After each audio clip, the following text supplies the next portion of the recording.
Hi, everyone. Welcome back to Now TV Canada and Bible 101. I am not making this stuff up. I don't prepare or pre-plan. It's not like I'm trying to do this, but I go to sleep and I wake up and I read things and people tell me things and I see pictures of things. And it just sets off the fact that I have knowledge, that I have confidence, and I have things to share to help people around all of the propaganda. So Justin has this tendency to continually do what is wrong in the eyes of God. So he just has this natural tendency to always want to be doing something succinctly that is going to create more problems, like literally even the risk of war. So when I saw him shaking hands with some guy in Poland about a nuclear weapons deal or nuclear power deal or something, I'm like, okay, here we go again. I have to do this thing to help the fact that he keeps deflecting from the actual issues of what's going on here in Canada. So I have to bring us back to the center of what is going on here. Now, war and weapons are not the answer and never will be the answer. And the Bible already prophesied that the end of the system things would mean the end of sickness, disease, crime, war, death. And so what I'm going to focus on, which I have said already, is about crimes. There are lots of people, most of us are women, who are trying really hard to solve the mysteries behind all of the missing and all of the murdered and all those who continue to go missing. So I'm not going to be partial in just sharing stories only about women, because boys go missing too. I'm also not going to be partial in sharing information about just Canadians going missing, because people come here to do things like tree planting and they never go home.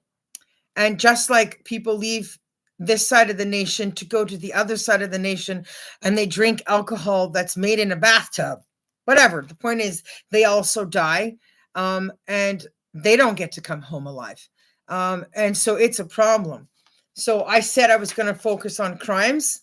I'm specifically going to narrow it down because other people have done crime lists now, which I will share links to and talk about over time, because I just can't do it all in one video, obviously. That has already been done by others. We're going to focus on the 10 years, the 2 terms that Justin's been in office. I'm going to say it clearly. It is the highest ratio of crimes and death in our entire political history of this country. I don't even know, how would you arrest and convict somebody of that much crime who literally didn't use his own physical hands to commit those crimes, while trying to convince everybody that it's a good idea because he's white and standing on steps outside the parliament or taking pictures and shaking hands with people to distract people and say other things to convince them. It's not okay to kill off all the white people. It's not okay to kill off our children, our grandchildren. It's not okay to kill any of the Black people that are Canadians. It's just not okay to kill. That's not going to build a future. It's not okay to bring people here to work for lower pay in order to build a better economy, to save money for the people with money. It's not okay to build bigger towers and larger buildings to destroy our landscape and our environment. It's not okay to kill birds with glass windows. The birds are sitting on wires all over the place because they don't know what's going on to their house, to their home. This is theirs. They were here before people came here and started building this stuff here. It's not okay to try to say that you can think to undermine the fact that this country belongs to the Commonwealth. And if not the Commonwealth, we can literally join with the European nation through the Parliament of Britain and King Charles, because we are all, usually most of us are of that European descent. Canada in itself is not for sale, and you can't undermine its Commonwealth connection by trying to sell it out underneath the feet, well, piece by piece, through the distraction of the lives that are being taken, and the 2.4 million people that have come here from other nations, of other cultures, to try and take the places of the homes and the schools, classrooms, and jobs. Really, I flipped a bird when I learned that 15,000 people took their lives with MAID last year. That's not what the program is for. And when I learned that the majority of those people were not terminally ill, these are not people that are going to be dying anytime soon and in the kind of pain where the end of life option is fair and equitable and makes sense. The first year, there was only 3,000.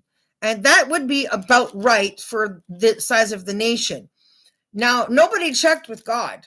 Who said that God said that it was okay to create this program to use euthanasia for end of life care? Right? He didn't. So one of the first things we need to do to save ourselves is to reverse this decision, to stop people who are not terminally ill, who are thinking that they're better off killing themselves, ending their own lives, having the right to take their own lives because it's better than trying to continue to find a way to live in Canada. But if living in Canada is that bad of a place, why are we continuing to bring immigrants here? Have outside people from other countries come here, businesses come here, try to build businesses, having people come here for vacations and tourism, and summer jobs, and getting killed themselves and never going home anyway. Where are we in giving birth? Why continue to have children and then have them be sacrificed to the streets, to the war on drugs, to the overdoses? What I've just said here, I haven't even talked about all of the overdoses across country. In BC alone, Vancouver alone, just the last few years, there's been over 8,000 deaths. So if you add that in to the total 10 years that Justin's been in office, it's a crucifixion. Like, it's just a civil war. It is a different form of war. It is still a war, though. And all of these are the natural Canadians. I have been collecting pictures and videos of all of the natural Canadians since I returned to Vancouver that are dying and slowly being killed because of the desperation of the situation, and they're feeling like there's no other way out, no other option. All of the people that are slowly being removed from Canada are all the poorest and the sickest people. And he's standing up, oh, it's a good idea, it's going to save us on costs in our healthcare system. And the people doing this to help people end their lives are actually now new people taking these jobs from other countries, getting educations that qualify them for positions they shouldn't be doing, in helping people that are naturally Canadian, and supporting them and encouraging them, and think, oh, well, if this is what you need to do, if this is right for you, and that it's okay for them to offer that help when they don't have any understanding of our history, our culture, our way of life, and what makes us Canadian and makes Canada Canada. Having a country that has no soul in it isn't a country. It isn't a home, and it isn't a safe place to build a future in. So I'm going to keep making these videos until it reaches the people it needs. I have these Highway of Tears t-shirts left over from all the things I've done. Now, I've spent a lot of money in my lifetime, in my career's time, of my own pocket, of my own volition, because of how I learned about this stuff. I started hitchhiking when I was 18 years old out of Winnipeg. And luckily, I went east to Toronto. I hitchhiked east 6 times. Therefore, I'm alive. And I tried to hitchhike from Prince Rupert to Terrace in my 30s. And I got scared because it was then that I had learned about the Highway of Tears. I knew all about Terry Fox and his run across Canada for cancer. But as I was growing up, while I was being abused and seeing lots of violence and evil, I knew nothing about the missing and murdered women of British Columbia and the ongoing chase of crimes across our country. I knew nothing about those dead. I knew nothing about residential crimes. Winnipeg was the largest proportion of Aboriginal people in a major city across the country. For me, being around them is second nature. Seeing their sweat lodges, going to their events, eating bannock, their customary dances and costumes. So to not know that stuff while growing up there, it's mind-boggling. Watching the end of residential schools come in to Winnipeg, where we were finally having public schools where the Aboriginal people were able to get education under a system that works for them, but still watching there be a segregation. Same corner area, but the whites are on one corner and the Aboriginal schools over there, so people can actually graduate in grade 12, right? And there's still this animosity. And there's all this fueled energy and anger from the Aboriginal, but it's not that generation, which was my childhood generation, teenage generation, that have anything to do with it. We're not the haters. We're not the cause. We're not the reason. It's like, we don't even know why, right? So some of them might know a little bit, but they don't tell us. They just want to fight. I was stuck in a 7-Eleven once because I spent the whole entire summer having an Aboriginal girl literally stalk me, chasing me around, torturing me with another white girl's help. So it's odd that she'd be friends with that other white girl to help her pick on me. And I was smaller and younger. At this point, I hadn't have no tough skin. I hadn't been out on the streets turning tricks or doing hardcore drugs or nothing, but I've been just trying to get through grade 6. I was 12. And I literally had to make a phone call from the payphone where my brother, who's passed away, was born blue. His father, the man that made him with my mom, happened to be visiting our apartment that one time.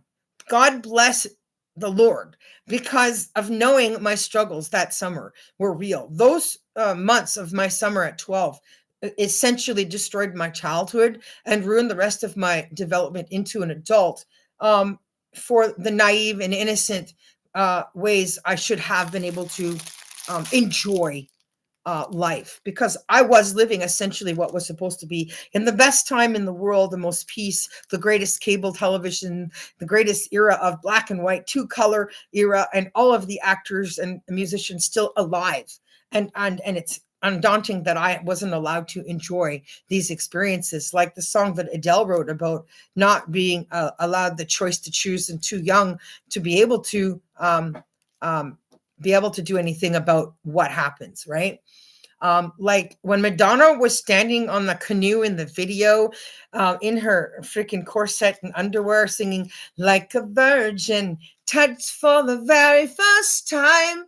I could shoot that video, shoot the screen, shoot the radio, because nobody's thinking about all of the lives and all of the people in the world who are not being allowed to follow and practice what God taught in the scriptures, to be allowed to be innocent, to be allowed to be naive, to be allowed to have a first time, to be allowed to have a boyfriend, to be allowed to get married first, to be allowed to have somebody that dates you enough and loves you enough to drop you off on the doorstep.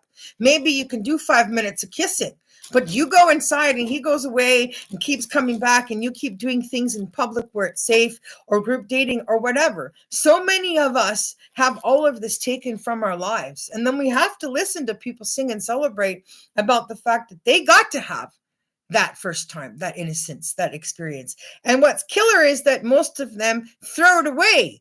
They didn't wait for marriage, and they're just singing about it. So I have a really hard time listening to a lot of Madonna's music, because a lot of what she was celebrating and singing about was completely the opposite of what was going on in my childhood as I was growing up. So clearly, even in his history of her concerts and people freaking out about the stage program and the outfits, parents were having issues.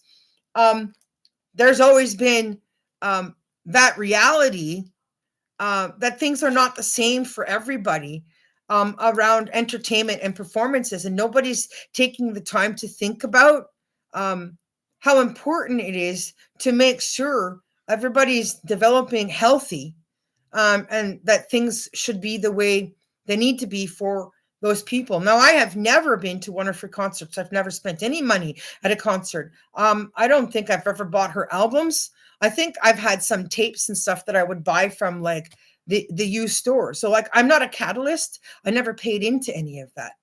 But the point is, I could never enjoy her music. I wasn't one of Madonna's children, right? I come from a British heritage background. I have the anarchy tattoo. I have all these holes that I can still put earrings in. And I had the blue hair and the mohawk, and I went to raves and parties and bars and did all that exploration of things that go with that British heritage. not everybody was Madonna's kid. And just like not everybody's Taylor Swift. And there are other people we should be listening to that are in different eras of music, like folk and stuff that we have in our country and in Europe. And now there's a disconnection for all countries because we're coming to, what do you call it? A wage, a product war, like against everything that everybody has that's better than everywhere else. But we have to get our crime under control and what is right under control and our laws under control before anything about our economy and our future will ever matter. Because if we don't get those things under control, there's going to be no future. Now, I have stated a lot of scriptures below in this video because I do not have time to read through all of those scriptures over making this video. I'm going to try and stay focused, but like I did the last time, I'm going to start with from the Bible in a Year little story for Lean on God from Proverbs 18:10 to 15. The name of God is a strong tower. The righteous run to it and are safe. So thank you, Father, for giving us this time and ability to communicate online today and share your word with everybody quickly and helping to develop solutions for what's to come. Lean on God. While at a water park with some friends, we attempted to navigate a floating obstacle course made of inflatable platforms. The bouncy, slippery platforms made walking straight almost impossible. As we wobbled our way across ramps, cliffs, and bridges, we found ourselves yelping as we fell unceremoniously into the water. After completing one course, my friend, completely exhausted, leaned on one of the towers to catch her breath. Almost immediately, it buckled under her weight, sending her hurtling into the water. Unlike the flimsy towers at the water park in Bible times, a tower was a stronghold for defense and protection. Judges 9:50-51 describes how the people of Thebez fled to a strong tower to hide from Abimelech's attack on their city. In Proverbs 18:10, the writer used the image of a strong tower to describe who God is, the one who saves those who trust him. So we need to trust God. Do not listen to the articles and the pictures and the propaganda. We need to fix what we're printing and sharing to people and present what is correct in order to continue to have faith and believe in ourselves and doing what we need to do. Sometimes, however, rather than lean on the strong tower of God when we're tired or beaten down, we seek other things for safety and support, a career, relationships, or physical comforts. We're no different from the rich man who looked for strength in his wealth. But just as the inflatable tower couldn't support my friend, you getting this? The inflatable tower, you can't get comfort from your wealth. These things can't give us what we really need. God, who's all powerful and in control of all situations, provides true comfort and security. What towers do you lean on? How can you remind yourself to run to God, the strong tower? Dear God, help me to run to you instead of turning to other things for comfort and security. Okay, I got off track and completely forgot that I had to call Jeff at my mom's apartment. Because I was already struggling around on the streets, just trying to figure out what I'm supposed to do to survive. And I had to call him from the payphone at the 7-Eleven on the corner, where there used to be also Consumers Distributing, which is where we got our first turn dial color television. Was I don't know, like 23 inches or whatever. I wasn't using remote control RCA cordless stuff. I was like behind, but that's because of the producer and film student and writer in me. That was because of my love for Alfred Hitchcock and Twilight Zone and all of the black and white era of TV and actors, because I came from a Leave It to Beaver family, sort of, essentially. So he had to come to the 7-Eleven and get me. I could not leave the store to get away from that girl. There's that much confusion in what's going on between the Aboriginals and the whites. And it's taking a long time for there to be any healing. But I literally had nothing to do with it. I was not raised from 1975 on to know anything about that version of racism or even the N word. I was well into my adults in my 20s the first time I ever heard two brothers say that word. And they weren't saying it to try to be, racist or offensive. It's just they were raised in a French like culture in their childhood where that word was just used when talking about things. And I just lost my mind. And I didn't even think about the existence of KKK or white supremacy and all that stuff being alive and well anywhere, much less in Canada. And then as it turns out, as I get older, I learned that there's still small segments of this kind of notorious crap going on still. So by the time we get to Justin and I go to Parliament to try and meet with him and send him material to get him to read so that I have solutions for providing awareness and working together with people to do something about things, including making movies, he wouldn't meet with me. He went to the steps of Parliament for that missing and murdered women event they have in October, which is very, very new. And it's all image-based for sure. And still I couldn't approach him to get him to put on a Highway of Tears t-shirt for the right reason. Now I'm hoping Doug Ford will get this one because it's 3XL, so nice and loose, in memory of him and his brother. So it's like having two people in one. This website essentially should be owned by the people that are trying to collect all of the information about all of the dead.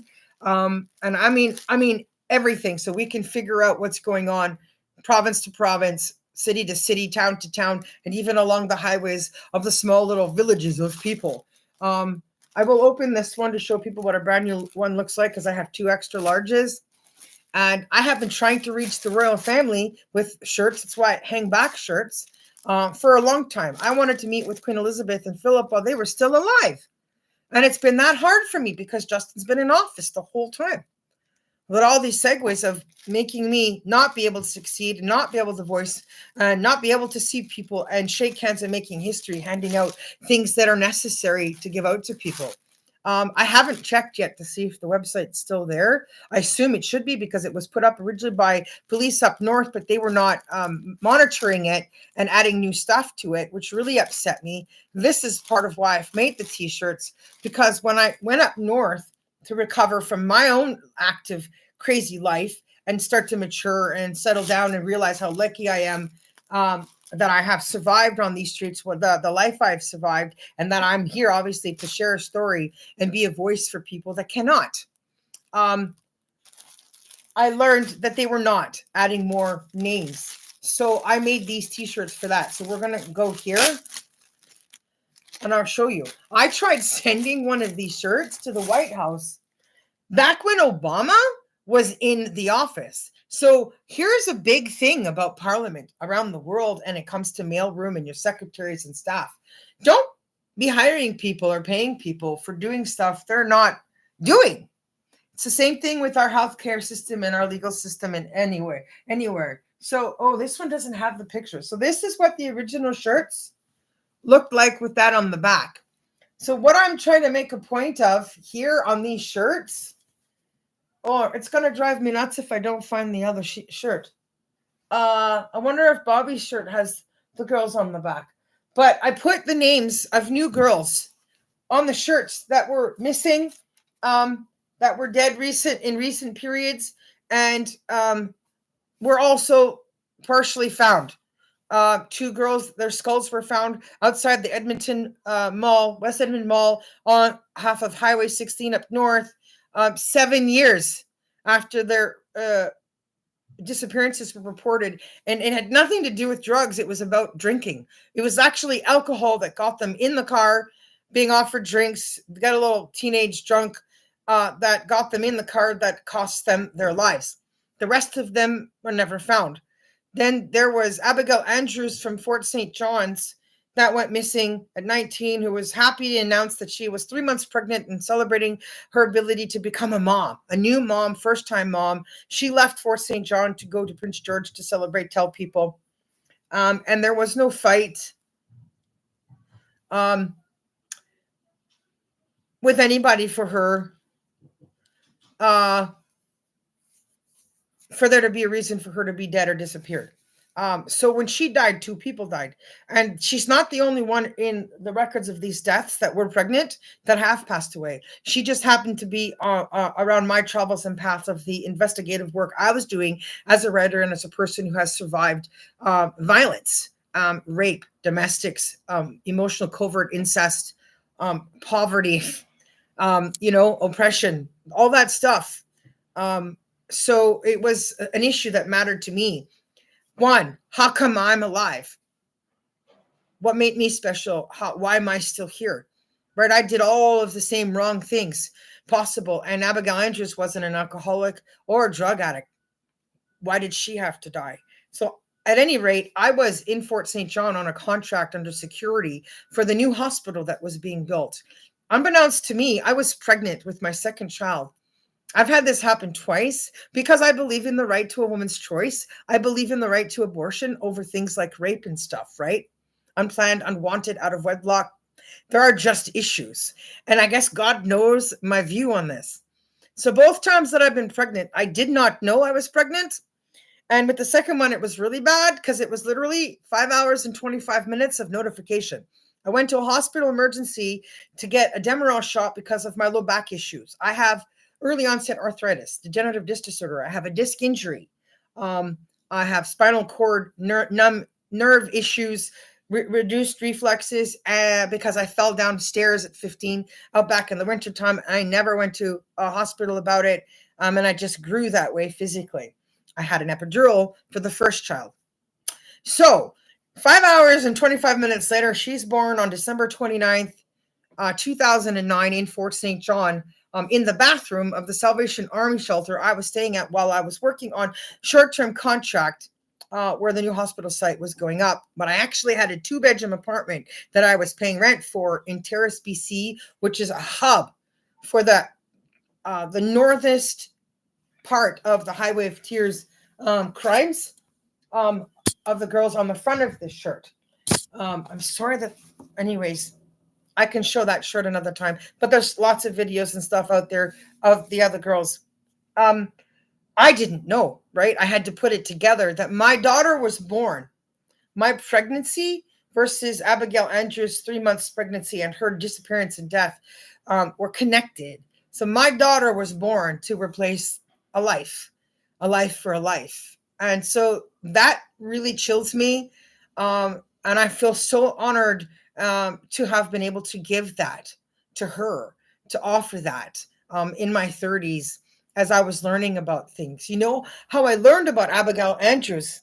It wasn't from Vancouver news reports or journalists. It was by driving around up north in BC, and there was this huge billboard on the side of the highway heading into Fort St. John, talking about Abigail Andrews and noticing her date of disappearance, information about her, picture of her, sweet young woman, on the highway. And I was just immediately taken aback and mad.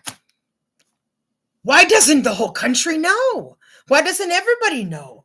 How come it's not provincial wide red alert? How come I've had to drive around in my home province, my birth province, and find this stuff out on my own in my 30s? The fact that I was just finding out in my 30s with the life that I've lived chaotically out here was just so scary, so life altering, eye-opening. And so as I was driving around and I would make pit stops in those little highway cafes and restaurants and gas stations, I was finding more and more and more flyers of missing people, posters of missing people, pictures and names of missing people. There was so much more than just Abigail Andrews. And I'm like, I can't photograph and record and take flyers from everywhere. I just can't keep track of all of it. I'm so upset. So I made the t-shirt and decided I was going to put the names of the new girls that I discovered while I was up there on that copy. And when I find that shirt, I'll show you what those ones look like. The point I'm trying to get to today is that Madison Scott went missing up there along with another girl when I was sitting in the parking lot at a corner store, which is shared with a restaurant called Ming's Diner, which I mentioned already. Now that girl's name I never got, so I couldn't add her to the shirt. I don't have a picture of her, but Madison Scott went missing shortly after that. And I was really upset because nothing is being done.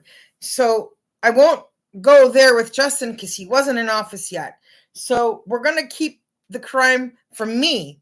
I'm going to keep it at that place where I was upset with what I was doing in BC up north and couldn't stop it. I couldn't do anything about it. I couldn't get enough help fast enough. I couldn't do a Highway of Tears walk, a campaign of a long walk back from Prince Rupert, all the way to the White House to get Steven Seagal and other Hollywood documentary and actors and people and FBI and law from professionals and bone experts and things from Europe even. I didn't care to come and help and figure this stuff out and put up undercover and stakes and cameras to try and curb stomp the rate of these disappearances and deaths, and then later finding bodies.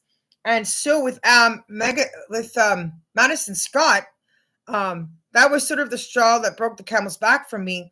I had to go. I had to get out of BC. I had to leave. I'm like, there has to be another way of dealing with this because it's not working here for me, because I was also being targeted in other ways. And it turns out her body was found 12 years later, conveniently, somewhere just on the other side of the same town in which she was reported missing from. And the family made a big campaign about it and offered a lot of money for her recovery and return. And there was this guy she knew, who was just getting to know, and he was in with the off crowd and got out and was trying to save his life and rebuild. And I guess he still had some debt and owed some money and stuff, but he had 2 kids. And when she disappeared, and their acquaintance was completely connected in some way, he got upset. He was later found, and it was all reported, there's no connection between the two. But the only part of him was ever found was his head in an oil drum, which I've mentioned before. And the reason I mentioned it again was because of the 2 girls that I put on the t-shirt whose skulls were found 7 years after they disappeared. Now, I don't remember their names. I have to look it up. I find it. I have it on my Facebook account with all the people that I was collecting information on in my time up north then. So I'll mention their names. So to say that there's no connection in all of these findings where you're just finding heads is absurd. And then connecting Robert Pickton to the fact that he was feeding the victims, that he had somebody helping him coerce them to his pig farm so he could do this thing to them. He was hiding the evidence by feeding them to the pigs. And then he was selling the pigs to the market because pigs will eat almost anything. And then people were eating the pigs. So if you wonder why Lucifer is telling people, why the devil, Mammon, is like, hey, don't eat pork, right? Because he eats human, right? So he knows things like that can happen in place of his ability to have human sacrifice burnt on pyres and served to him like he has in the history in the Bible. And that's the point of God pulling away.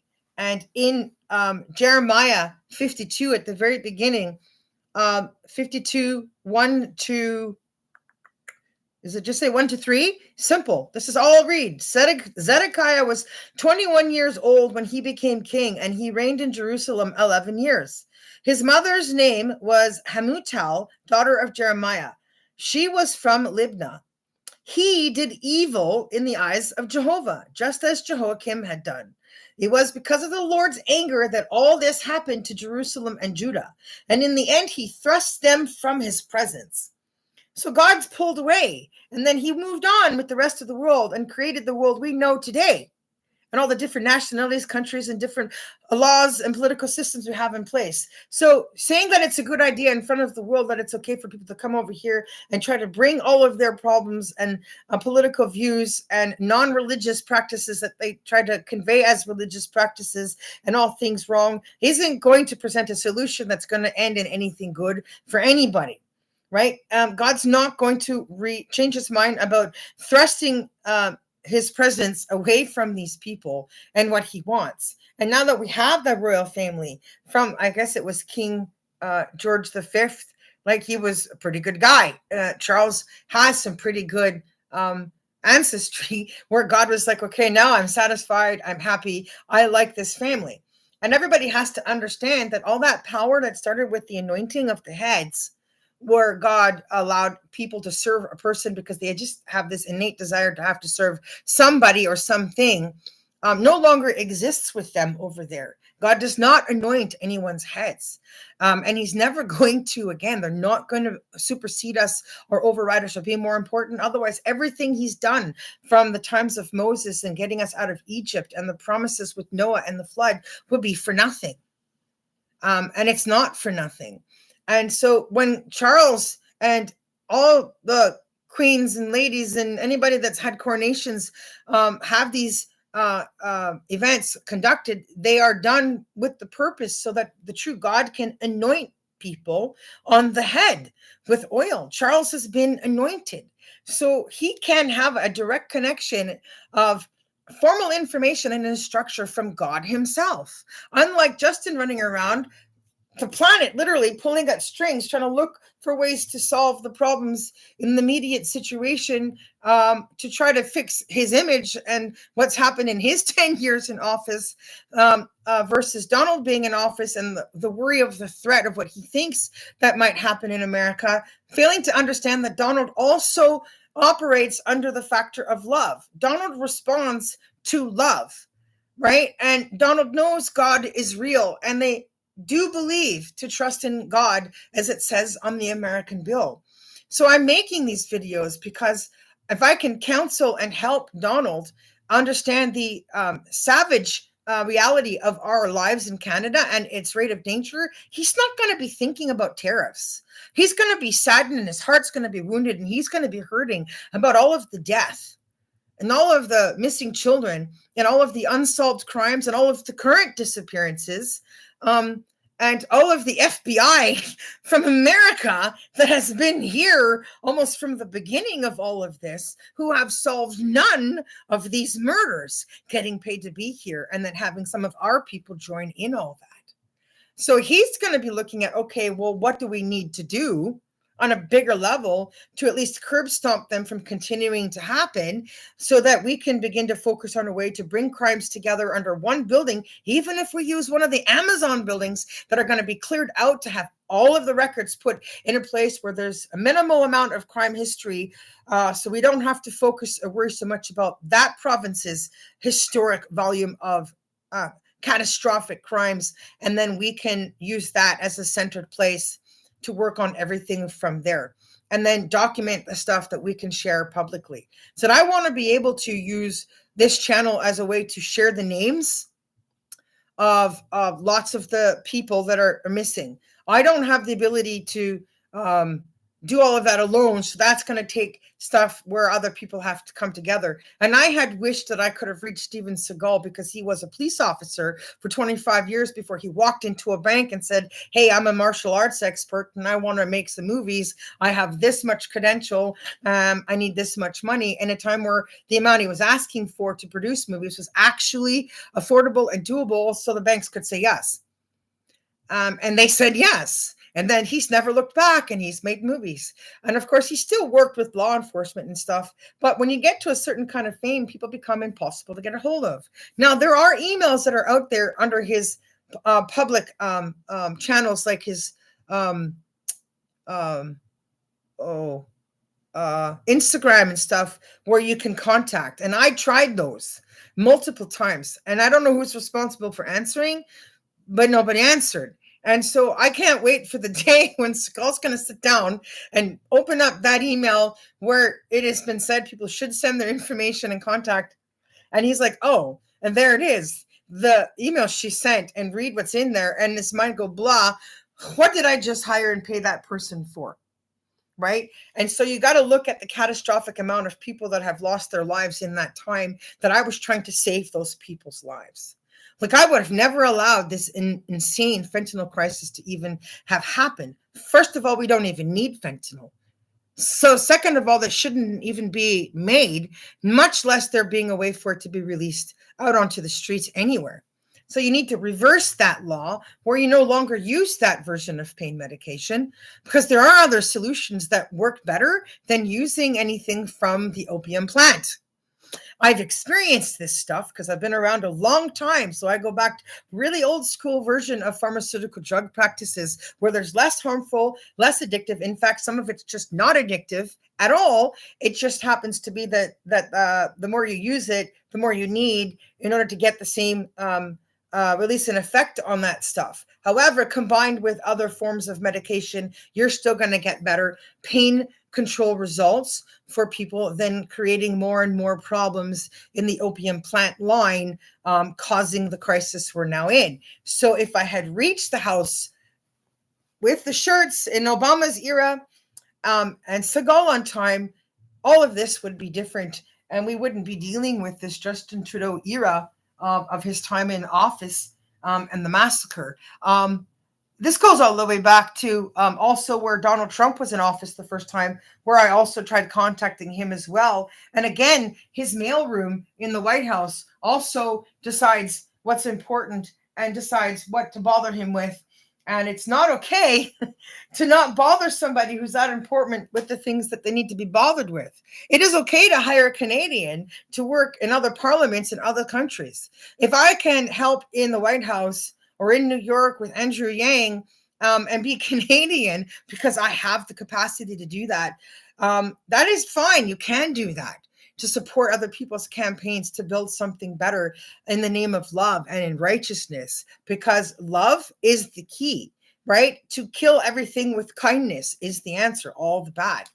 So I'm going to go to my phone before I lose track with what I have here. Because I don't have time to go through everything. I just wanted to go through this, okay? Canada has, this is online. You can look this up on how many unsolved murders in Canada are there each year. So Canada has hundreds of unsolved murders each year. As many homicides become cold cases, okay?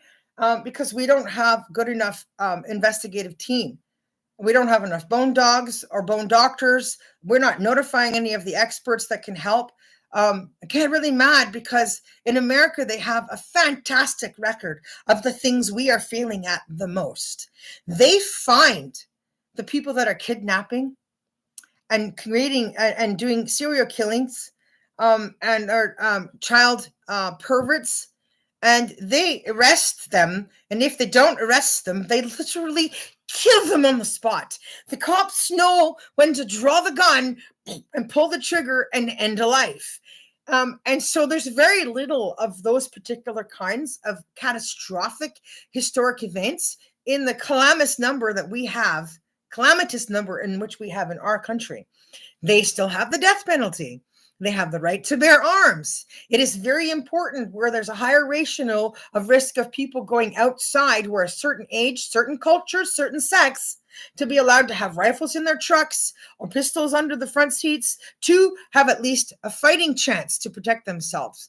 And even if they ended up dead, they could still end up hurting that person enough to be injured where you will find them because they are going to have to go seek help. So you'll get some DNA that leads you to that situation. In 2021, the homicide rate in Canada was 2.06 per 100,000 people. In 2022, the homicide rate in Canada was 2.25 per 100,000 people, the highest rate in the last 30 years. This is during Justin Trudeau's 10 years of being in office, the highest rate in the last 30 years. So that's not a thing to want to get famous over. Okay, so now where was I with what I was trying to show people? Okay, 2021, 788 number of homicides. I can go all the way back to 94, but we're not going to go all the way back. But I'm just letting you know that this goes really far back. There are other women that have gone back to actually the 1800s of disappearances, but that's not reflective of the current century of information that's relevant to who's in office, politics, and in our police force. So 2020, there's 743. 2019, 687. 2018, 660. Now I'm going to click on 24 more rows. So Justin took office in 2015. And this is how it goes. From the year he took office in 2015, we're going to go up. In 2015, he took office. The first year of homicides was 611. 2016 of Justin Trudeau being in office went up to 616 homicides. 2017 of Justin Trudeau being in office went up to 667 homicides. 2018 of Justin Trudeau being in office was 660 homicides. 2019 of Justin Trudeau being in office was 687 homicides. And just 2020 of Justin Trudeau being in office, there's 743 homicides. And 2021 of Justin Trudeau being in office is 788 homicides. And of course, you've got 22, 23, and 24, which would include the fentanyl epidemic, which is insane because I don't even have the number across the country of that. And then you have the ongoing disappearances of people, the Downtown East Side Facebook channel, and the ongoing missing and murdered people. Now, I'm going to look for one specific little girl, which I didn't read the details of. Last time I talked about her, because I'm very specific about the crimes I want solved.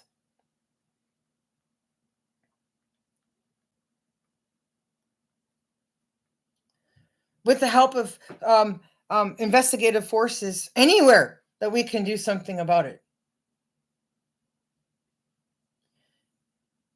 Okay. Oops, nope. Aisle after aisle. I found the video and I wasn't trying to find the video. I'm looking for the actual article. Okay. Okay, so I found the original article. Here we go, CTV News. More than a year after police found the remains of a young girl in a dumpster in Toronto, they have finally learned her name. The girl has been identified as 4-year-old Nevia Tucker. Her mother, who lives in Toronto, was notified earlier Thursday. The breakthrough in the case was announced during a news conference on Thursday afternoon. Hank Idsinga from the homicide unit provided an update of the investigation. We have a lot of work to do. We will continue to work closely with our partners to investigate the circumstances leading to Nevia's death and the subsequent disposal of her body. Nevia's remains were discovered in a construction dumpster outside of a vacant home near Castle Frank Road and Dale Avenue on the afternoon of May 2nd, 2022, again during the reign of Justin Trudeau in office, a few weeks before her 5th birthday. The officer says Nevia was born on May 18th, 2017. Her remains were wrapped in a crochet blanket inside a plastic bag, which was bundled in a colored blanket. Police believe the girl died sometime in 2021. An autopsy conducted days later could not determine the cause of death because she had been decomposed for so long. So the officer says the cause of death is still unknown. It's been a year and it's been undetermined up until this point, whether some witness information or some forensic examination of scenes that we uncover will help us out in that. We're optimistic, he said. I don't know that we'll ever get there, though. With no information about what led to the girl's death, the case has not been deemed a homicide. There was an anonymous caller that led them to her a year and a half after she had died. They've never had that person come forward. Nobody reported her missing. The dentist, a nursery school teacher, social worker, because she wasn't living in the care of her mother, who knew nothing about her even being missing for that entire year and a half. And it's not a homicide. And so no arrests have been made. So what do you call that? An unwanted child? Is that supposed to be recorded as a way of saying, oh, that would be an abortion that was actually born, instead of being allowed to have an abortion at a time in pregnancy where the whole thing could have just been avoided?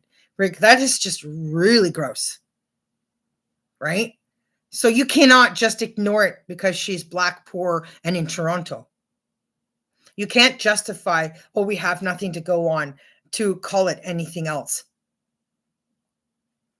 It's a crime, and it's a kind of crime where it's clearly obvious that there was premeditation in the way she was wrapped and where she was disposed of and the length of time before the call. That's definitely not a crime that you can say where there's no involvement that would warrant the charges of murder or manslaughter against the person involved in that one single act. So it took them a long time to find the mom, knock on the door, find out that she knew nothing about the child that whole year and a half because the child didn't live with her. So what I'm saying is, because no charges have been laid and they've got nothing to go on, nothing's been done, and it's now 2025. I'm not going to read the rest of the article, but you can look it up for yourself.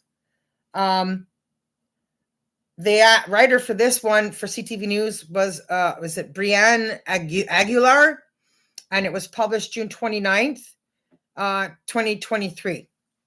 So I'm saying that it's not okay to leave that there as part of the unsolved in our recent lists of all of these ongoing crimes.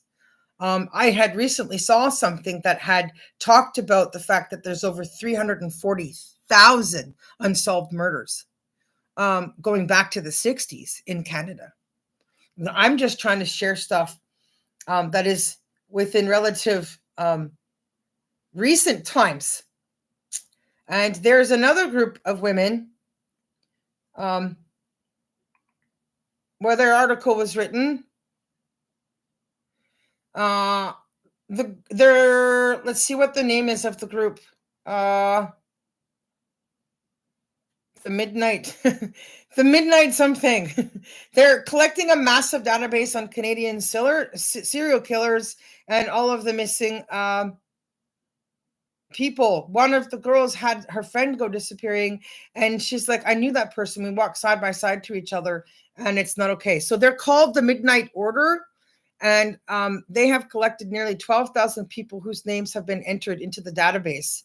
Now, she was in university at the time studying her PhD in developmental psychology. That was in 2016. Again, that is the first year of Justin being in office. So clearly, we're at a point now where he can't be anymore. And I wanted to make a point about King Jehoiakim that I listed in the scriptures below, which is in 2 Kings, sorry. I think it's 2 Kings. Hang on a second. I'm getting a little lost here with myself. I think it's 2 Kings.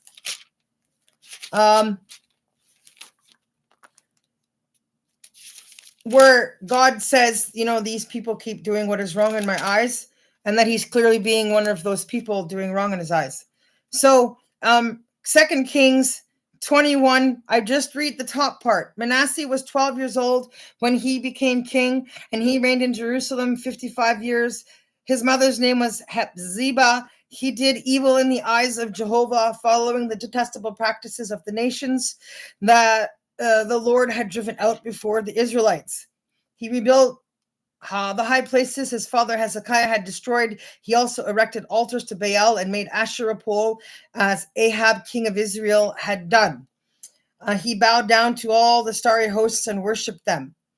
He built the altars in the temple of the Lord, which the Lord had said, that's just not acceptable. So anyways, the point is, you shouldn't be building anything in that temple in Jerusalem that was built for God, right? Ammon, king of Judah, which was a son of Manasseh, also took over at 22 years old, and also he did evil in the eyes of Jehovah, as his father Manasseh had done. And then there was one which was the great grandson of Hezekiah, which was the last good king, who got renewed through the book of the law that he found, which we know today as the Bible. And so you can't do these things without reading the Bible and all of the evidence that the Bible is obviously true, because of all the people that are being killed that are Canadian, that have the right to be here, that should be here, should be alive and well, that it's all true, because the other system is trying to once again get a hold of a way of building its nation in a land that it's not from and doesn't belong in. Jehoahaz was 23 years old when he became king, and he reigned in Jerusalem 3 months. His mother's name was Hamutal, daughter of Jeremiah. She was from Libnah. He did evil in the eyes of the Lord, just as his fathers had done. Jehoiakim was 25 years old when he became king, and he reigned in Jerusalem 11 years. His mother's name was Zebadiah, daughter of Pedaiah. She was from Rumah, and he did evil in the eyes of the Lord, just as his fathers had done. During Jehoiakim's reign, Nebuchadnezzar, king of Babylon, invaded the land, and Jehoiakim became his vassal for 3 years. But then he changed his mind and rebelled against Nebuchadnezzar. Therefore, his son Jehoiakim became king of Judah, who also did evil in the eyes of the Lord, but only at 18 years of age was in reign for 3 months, when Nebuchadnezzar was doing everything that Jehovah had ordained and prophesied he would do in order to wipe away Manasseh and all the evil things that they did in human sacrifices and all that other detestable stuff. So what Nebuchadnezzar did, because Josiah had held a Passover at the 18th year of his reign, he put it upon the heart of King Nebuchadnezzar to put Jehoiakim in prison at 18, where he remained for 37 years, until the reign of Nebuchadnezzar was over.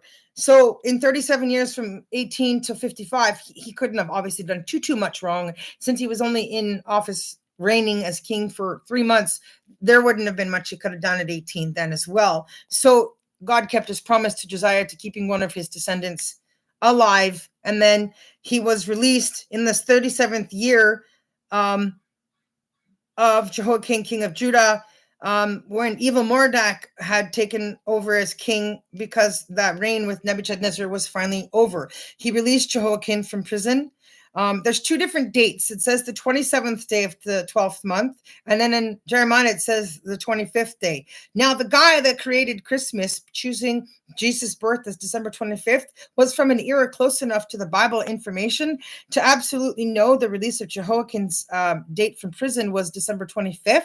So since that's the date that was chosen to use as Christ's birth, because this celebration was in place for Jehoiakim, I'm going to go with the fact that the December 25th date is the correct one. So Evil-Merodach spoke kindly to him and gave him a seat of honor, higher than those of the other kings who were with him in Babylon. So Jehoiakim put aside his prison clothes, and for the rest of his life ate regularly at the king's table. Day by day, the king gave Jehoiakim a regular allowance as long as he lived.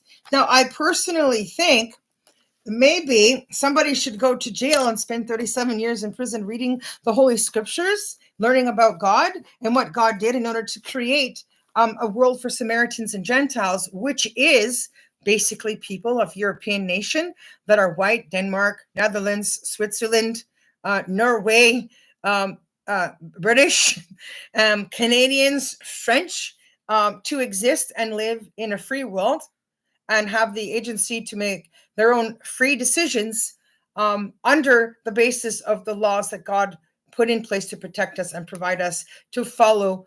So we have some governance under God's order of safety, and not what is happening right now. So we need to reverse a lot of laws and decisions and remove a lot of buildings and things that are going on. And we need to tighten the belt on passports and immigration, including people coming here for school and then trying to stay after having a child. One child in the first generation in a holy war that is actually going on called Armageddon, which is a time on earth, not specifically a place, because the whole war is about the planet and taking over the whole place. So it's not okay. It's not a safe time. It's not a good thing to do. And having a child in your first generation around all of this rampant crimes is not going to make you a natural Canadian or Canadianized. If you have no soul or connection to the culture, way of life, history, the environment, the animals, if you don't have the love that goes with any of that and you're only in it for monetary issues, it's not going to work. And your children are no less at risk of these problems than anyone else that's already living here. So it's not under good advice for people to keep coming over here, because yours will disappear too. When I got to Toronto after driving across the country in my Superwoman van, the very first week I was here, 2 different disappearances were reported in Toronto, of a teenage boy and a teenage girl. And one of them was Chinese. And there's a disappearance from my mom's town in Burlington, Ontario, where my daughter, 15-year-old daughter, is living with her right now. That was reported in 2017. And his name was Landry Nitwari. And he went missing January 9th, 2017 from Burlington, Ontario. And he also was Black. So as you can tell, there's no partiality in this situation, in this war over who's going to take over the world and who's greater. And using one white guy whose father was in office previously as a PM to sustain some sort of order or focus to make it look like everything is fine and we're going to be all right in order to do that in the background is not going to work. It's not working, and it's not okay. I'm going to end here talking about Justin Only and the ongoing crimes, because there's lots of it. But I'm telling you that there's more to talk about in the background with his dad when he was prime minister in office, which I found because of the connection of my childhood being traumatized and abused growing up at that time in the world and couldn't figure out why. So I'll share that in another video. And for today, I just want to close with another one of those Bible in a Year stories, and think the closing on this is very, very relevant and a good place to end things. So it's called Be the Church. So that's what I'm trying to do, because at this point, there's nothing else I can do. There's no other way I can do this except this, in the hopes that I reach all the people I want. And I look forward to mailing Doug Ford a Highway of Tears t-shirt. So anyways, Hebrews 10:19-25 is the basic scripture behind this. So let us consider how we may spur one another on, not giving up meeting together, as some are in the habit of doing.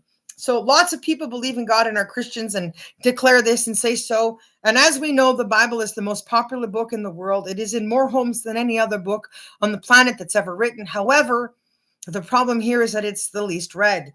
And clearly, Justin Trudeau needs to spend a lot of time reading all of the Bible information and all of its helping extra information that goes with it to understand everything that's going on, and to know that you cannot lead and make decisions without God, beyond God, knowing that God is real, or to try to acclimate that some other person, another form of practice of divination is God instead, when everything about it is wrong. In that book, I'm not going to say it, it does talk about a man's right to beat his wife and do what he wants. And that goes back to his dad's era of being prime minister, and how late we were as a country in changing that law because of how long things were going on in the background in Canada back into the 60s that most of us on a public level had no idea about, because we didn't socialize or interact around any of that. But now the factor here is so big, you can't miss it. You can't ignore it. You can't even go into the community center with your children and not notice it, or go to the pool or sit in the sauna or the whirlpool. You literally cannot leave your kids unsupervised. And so it's relevant now that God is here and going to intervene. And no matter what you do as a leader that is always wrong in God's eyes, it's not going to be allowed to continue to go that way. So the story here is to be the church no matter where you are, whether you're with people or not. But please do try to socialize within that confine of the Bible. Pull out your book, read it, talk about it with other people, even if it's just 5 minutes over lunch at your university lunchroom or something. During COVID-19, Dave and Carla spent months looking for a church home. Following health guidelines, which limited various in-person experiences, made it even more difficult. They longed for connection to a body of believers in Jesus. It's a hard time to find a church, Carla emailed me. Within me rose a realization from my own longing to be reunited with my church family. That's my problem. So I have to have God fix a covenant with me that makes it possible for me to have a church family where there is honesty and truth, forbearance, kindness, compassion, love, and all the things that Jesus sat and ate with the sick and the poor was all about, which is not happening, which is what's causing all this crisis. And I refuse to stop caring about my people until something is done to save these people. Even if we have to dry out the land and blow up fields that are growing products that are extremely illegal to be producing, and everybody's known it is, and that somebody being in a specific political office changing laws isn't going to make it legal just because somebody decides to do something against what God has already clearly said is not right. So it's hard to be the church, I responded, in that season where, like in COVID even, where you just can't go and be around people. I responded, in the season, our church had pivoted. So now the church offers food in surrounding neighborhoods, creating online services and phoning every member with support and prayer. So that's what happened here with the First United, where people were writing angry comments all over the place because they wanted the doors opened again, because everybody relied on being able to sleep on those church pews and having warm places to go to watch some TV, rest, do laundry, take showers, get clean clothes, and eat food after the first run of people went through, to have seconds and thirds until everybody was full and had their share. And it's a place where girls could go and rest from what the streets attack them with 24 hours a day. I was one of those people in that situation, and that church meant so much.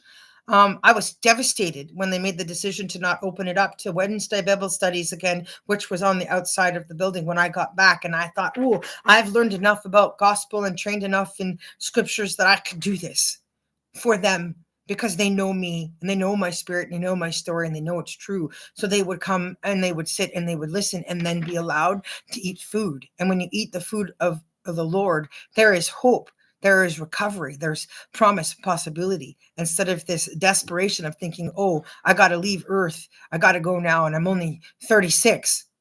When I see them dying that young, that just upsets me. So what did they do? They switched over to food trucks. They have a place to help people with taxes, and they're building an apartment building, and it's all this new fancy kind of stuff where people that live in tents that don't get clean clothes often wear the same stuff for an entire month or even lose everything because it's always thrown away. Can't live like that, right? They're not in a position of recovery to know how to keep their place clean, right? It's one stage at a time. And they need help. We need tons of support, super clean teams and other mental health and other spiritual care that helps a person get to a stage where they can then take care of their own home in order to be able to live in places like that. But money and clothing and fashion, that's not where it's at. My husband and I participated and yet wondered what else could we do to be the church in our changed world. In Hebrews 25, the writer exhorts readers not to neglect meeting together, as some are in the habit of doing, but encourage one another, perhaps due to persecution, or maybe as a result of simply growing weary. The struggling early believers needed a nudge to keep being the church. And today I need a nudge too. Do you? When circumstances change how we experience church, will we continue to be the church? Let's creatively encourage one another and build each other up as God guides us. Share our resources. Send a text of support. Gather as you're able. Pray for one another as I'm doing now. Let's be the church. How can we be a help to those today who can't gather in a church building? How does the church feel you need to be a part of a much larger purpose? Dear God, Show me and show everyone I shared this video with how to be the church. So I'm going to end it there, guys. Amen. That's just some of the information. There will be more information. Keep coming back to learn more about that. But we can do this so that God can say, go ahead. It is safe again, have children, be merry, and multiply. Because as of right now, it's not even safe for people to travel.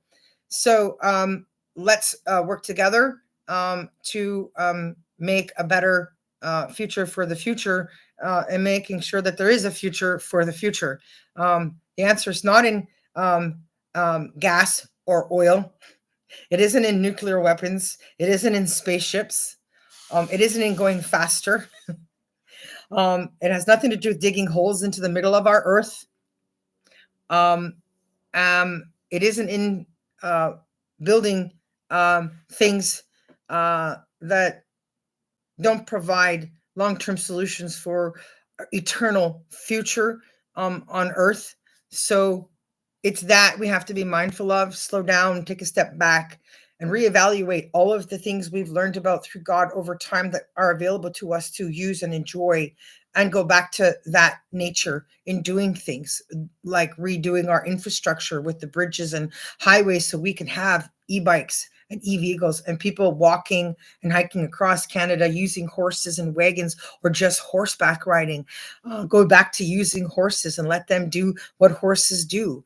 To go back to realizing that horses should be used for what they're for, and that they are more valuable and important than cars. And the fact that horses went from being more expensive to cheaper than cars is ridiculous.